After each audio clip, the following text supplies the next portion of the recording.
Epstein was not just involved in the sexual blackmail operation.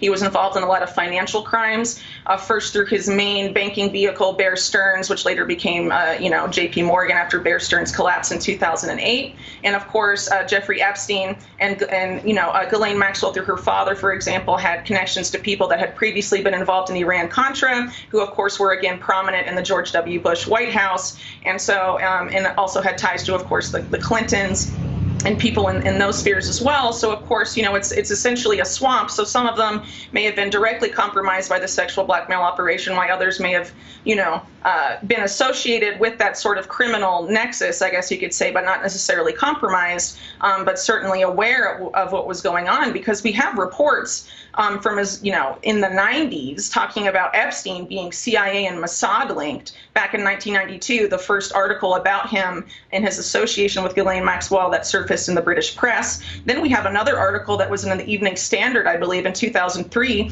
talking about how Ghislaine Maxwell was known to have parties where she would host young girls and brandish whips and train them in sexual techniques to please older men. So this is something that was known well before Epstein's arrest by, the people in these, elite circles, both socially and politically elite circles. And they were complicit in this the entire time. They didn't necessarily have to be compromised by that, but, by after the year 2000, this was well known to have been going on.